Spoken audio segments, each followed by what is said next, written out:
Loot-based games live or die by the quality of their loot, the process to obtain that loot, and the content available to put that loot to the test. All of these concepts lead to the endgame, and the amount and caliber of the endgame will determine how long a particular community will thrive.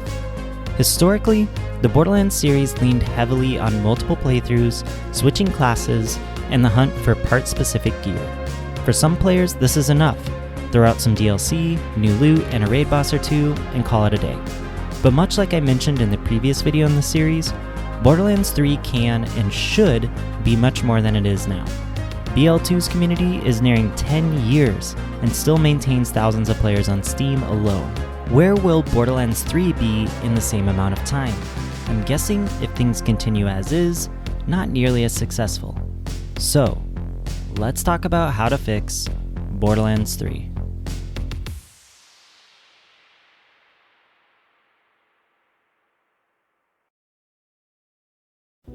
Before I can talk about how to improve BL3's endgame, I need to lay out what the endgame is right now. Upon completion of normal mode, True Vault Hunter and Mayhem modes are unlocked. Additionally, Borderlands version of a raid, the Takedown, becomes available. Currently there are 2 raids, Takedown at the Malawan Black Site and Takedown at the Guardian Breach. Since launch, Gearbox added several seasonal events, Bloody Harvest, Broken Hearts, and Revenge of the Cartels. Seasonal events add new loot and sometimes include new areas to explore. Lastly, 3 DLCs are in the books, and a planned 4th one is on the way. Moxie's Heist of the Handsome Jackpot, Guns, Love, and Tentacles, The Marriage of Wainwright and Hammerlock, Bounty of Blood, and an untitled DLC that will focus on Krieg from Borderlands 2. Outside of completing these storylines or raids, the goal of Borderlands 3 and the series in general is to make your character as strong as possible in order to farm for gear as quickly as possible. So you can make your character even stronger, to farm for more gear, etc. This is a typical gameplay loop for loot-based games, and overall Borderlands 3 does a decent job satisfying this loop. However, there are a number of ways to make the endgame even more robust and gratifying, which will increase the longevity of the community. Number 1, Mayhem 2.0.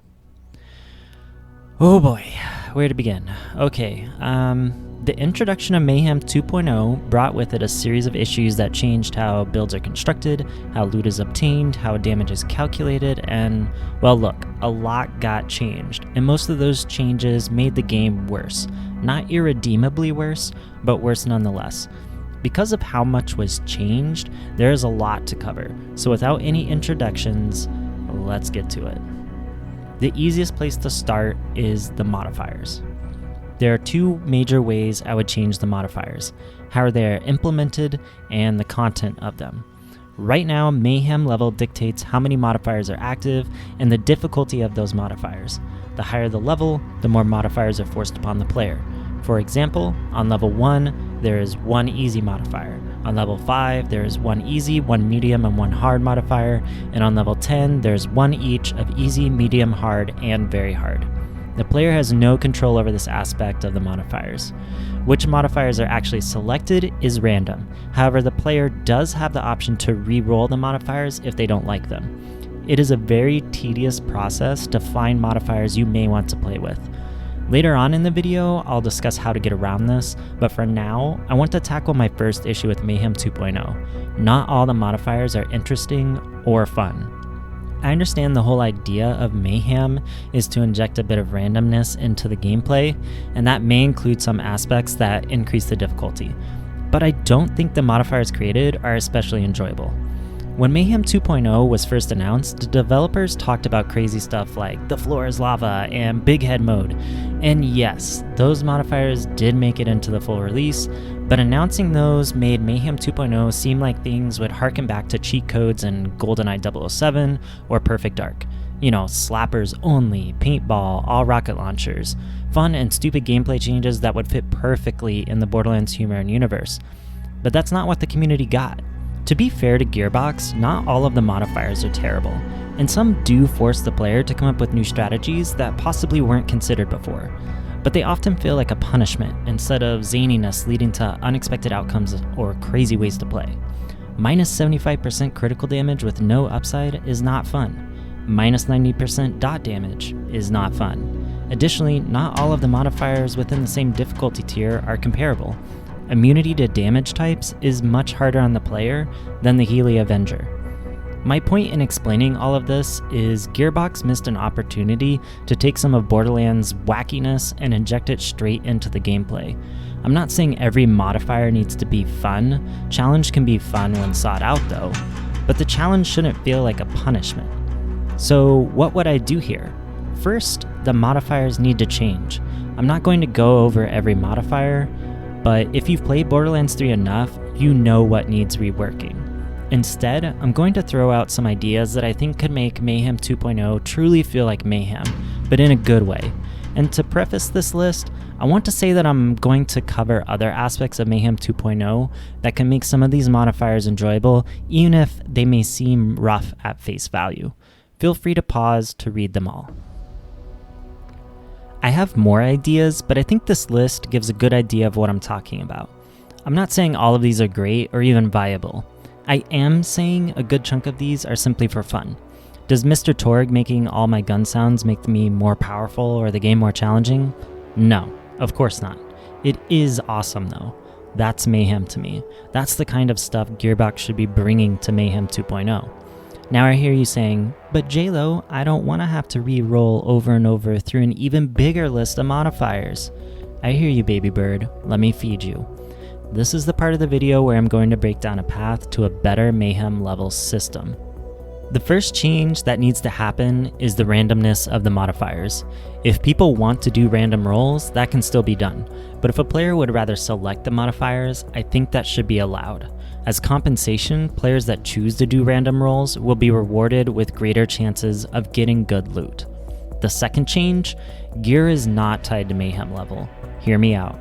Instead of punishing players who don't want to play at the highest levels with less powerful gear, reward the players who play at a higher level with more gear. M0 will have a certain drop rate for loot as well as anointments. This is the base loot rate. The higher the level, the bigger the increase in that rate. The gear that drops is identical to lower levels, but killing enemies and bosses will drop a lot more of it. Why make this change? Gearbox stated they wanted more Mayhem levels so players could set the difficulty that felt right for them. The only problem with that setup is they tied loot to M level. If I normally play at M10 but decide I want to take it easy for a round or two, I can't really do that. Any gear I earn at the lower level is completely pointless. Any farming I do won't make M10 easier. Gearbox baked in a problem with no solution. By deleaking damage values to M level, which would include action skill and melee damage too, players actually have the freedom Gearbox envisioned.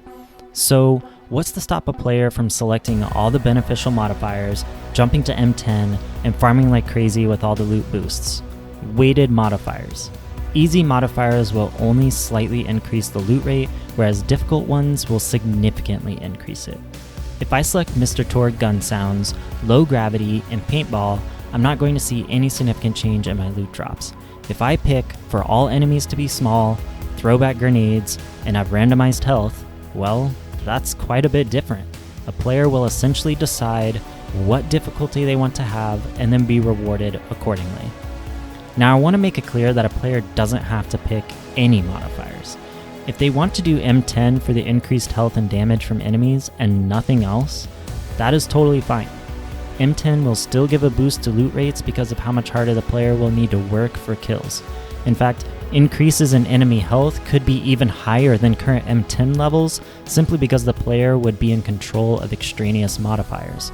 And since there's no penalty for playing at a lower level, players can really dial in what is fun for them without having to worry about missing out on big damage numbers.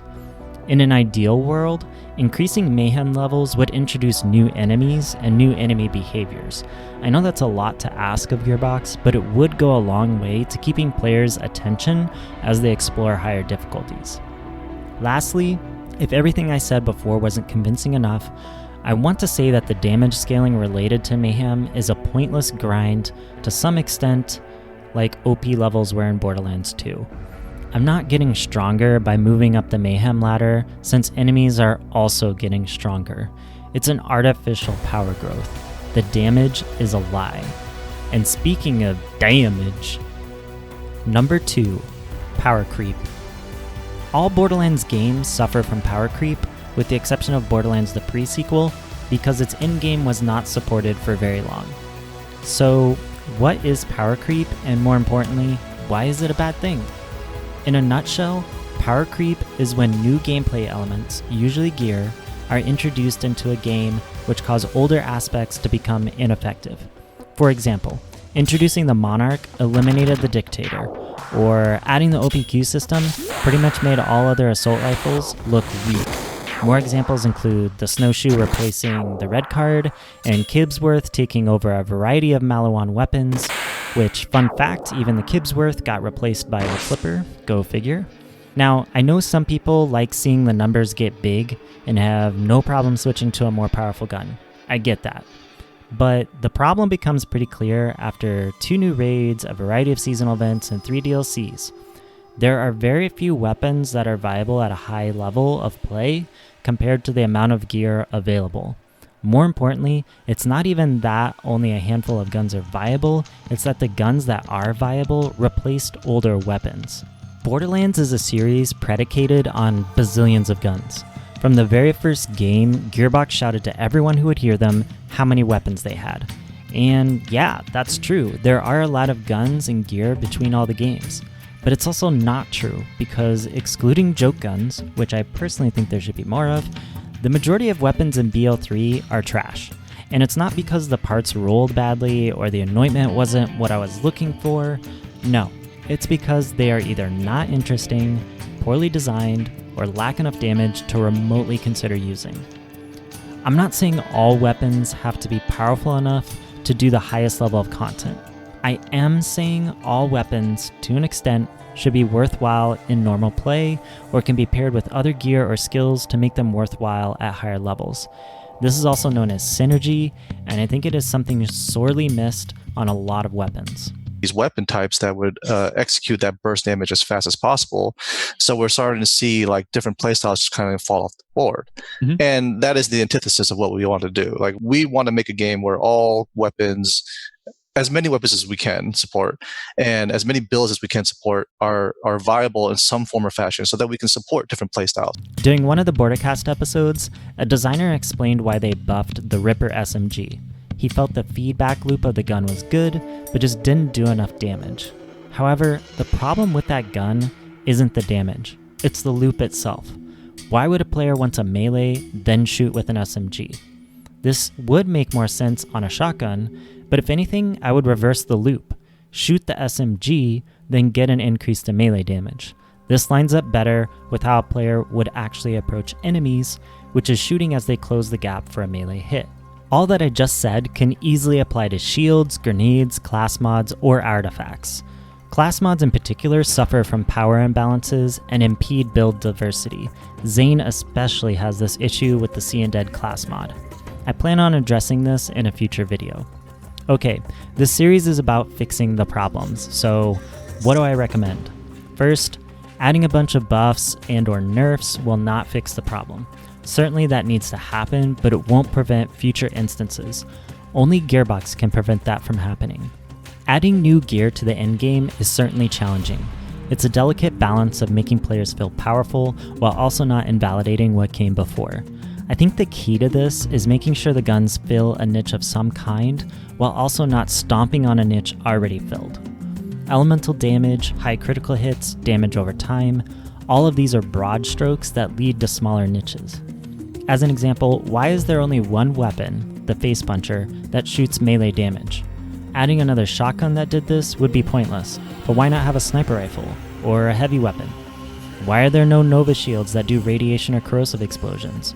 Or why not have Nova Shields do even crazier things like lock enemies in place, or have insane knockback?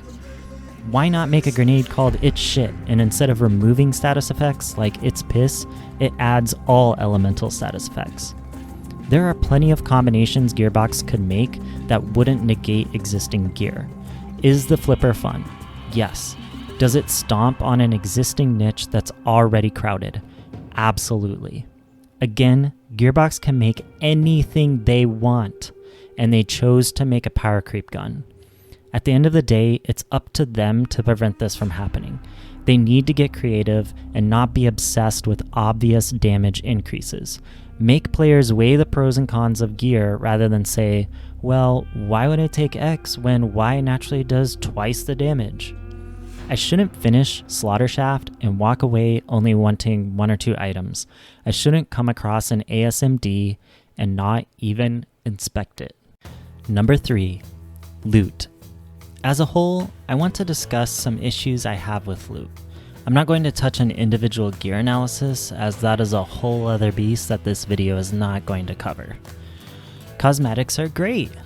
Actually, I really do love cosmetics in most games. However, when cosmetics are loot drops, I'm not happy.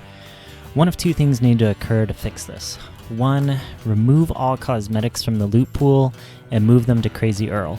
He already has a ton of them, might as well give the rest to him. Or 2, remove cosmetics from the loot pool after the governing player account obtains the cosmetic. If any character I have picks up a cosmetic, it should unlock for any and all characters I have or make in the future, and I should no longer see it drop from any loot source. I'm fine with either of these solutions. Gearbox just needs to implement one. The loot pool needs to be spread out more. There are plenty of bosses, rare spawns, and hunt targets to prevent overlap. That's it. No big explanation, spread the loot out and spread the love. Allow players to tag gear to be put in the lost loot. I know the point of lost loot is to make sure a player doesn't miss out on gear that they overlooked or fell through the floor or something, but why not give it that extra functionality? Class mods need better drop sources. Considering there aren't very many of them per character and how vital they are to developing a build, I think they should be moved to a new vending machine or shop in Sanctuary and get assigned to specific enemies that aren't at the end of time-consuming events.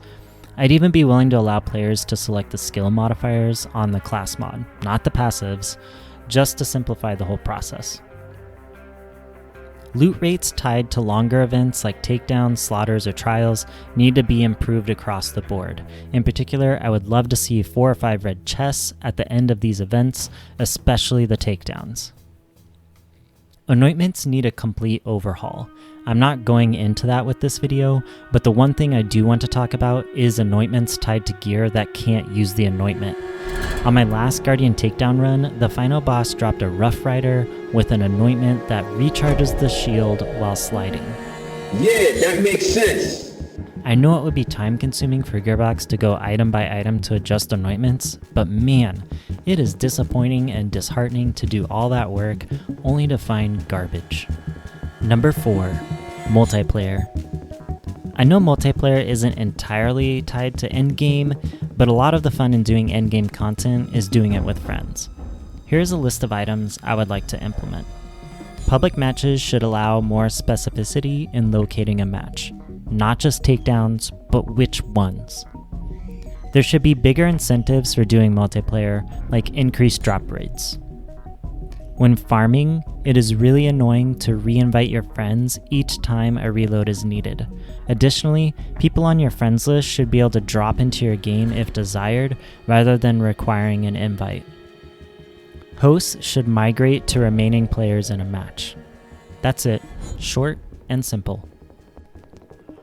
Number 5, money and Eridium. Anyone who makes it to the endgame portions of Borderlands 3 knows how useless money and Eridium are at that point. And honestly, it's not a huge deal for there to be nothing to use them on, but it does feel like a wasted opportunity.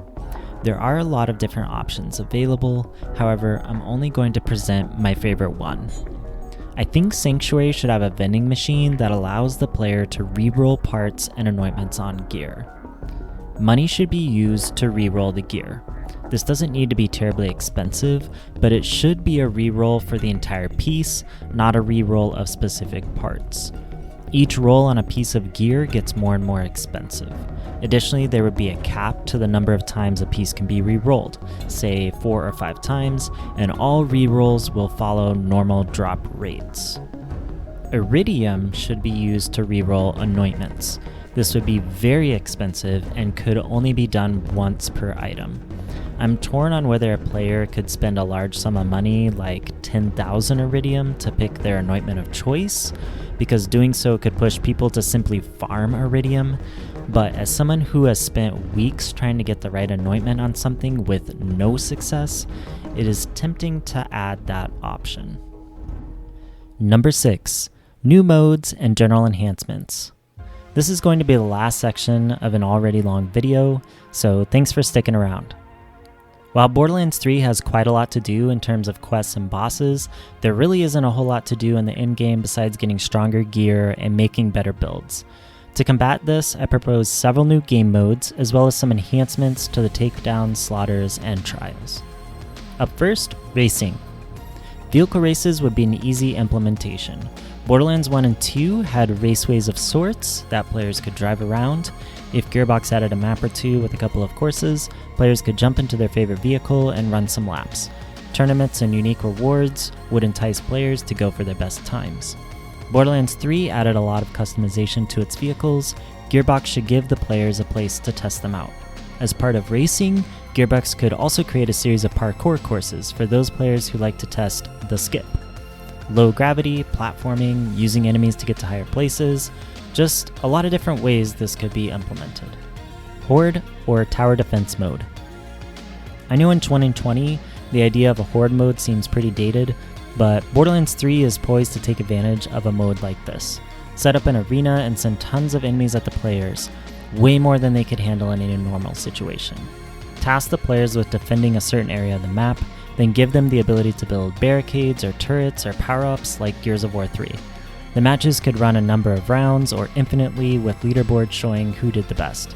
Again, throw in some unique loot and it would be a fun distraction from the usual grind. Boss rush. Pretty self-explanatory, load every boss back to back to back. This would be great for farming as well as a fun way to build leaderboards for time. Challenge or puzzle mode. These would be a series of battles pre-arranged in an arena or area. The player would not pick a character as usual, but would instead pick from pre-leveled characters with fixed loadouts. The only choice the player gets is how skill points are used and what gear gets equipped. These would play out like puzzles as the player tries to figure out the best way to clear the room of enemies. Add some rewards and leaderboards for good measure. General improvements. There is a thriving community of speedrunners in Borderlands. From crazy fast takedowns to killing a boss the fastest, players are challenging each other to make better builds and more precise movements. Gearbox should take advantage of this and build leaderboards as well as summary screens. What do I mean by this? When a player starts a takedown, a timer would start and show on screen. The timer stops when the player defeats the final boss of the raid.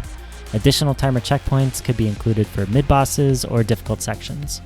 Normal and true takedown would be in separate categories. Once completed, players can compare their times to their friends, as well as global leaderboards. Posting certain benchmark times would reward players with unique gear or cosmetics. Also related to the takedown or other modes that would support it, like Horde mode, I think it would be really interesting if Gearbox included a summary screen. The screen could show things like total damage dealt, most damage dealt with one shot, kill to fight for your life ratio, number of kills, total damage taken, you get the idea. While playing with other people, it could also have badges based on performance. Again, most damage dealt, most kills, most second wins, most revives, most critical kills, etc. This isn't anything that will change the end game, but seeing a screen with these facts could be fun, and could give feedback on build progression. Okay, so that about wraps up the end game portion of the How to Fix Borderlands 3 series. I actually cut quite a lot from this video, so it wasn't super long. Maybe if there's a good response to this one, I can throw out some more ideas that I had, but in general, I think it covers pretty much everything that I wanted. And as far as future videos in this series, I definitely still want to tackle weapons, class mods, all of that, and I still want to tackle the skill trees themselves. I decided to go with endgame first simply because Gearbox has stated that they got some pretty big patches on the way, and there's rumors that could include new skill trees. So there's not really a point in me addressing any of that until Gearbox finishes what they're gonna do. So anyways, thank you for watching, and I hope you have a good one.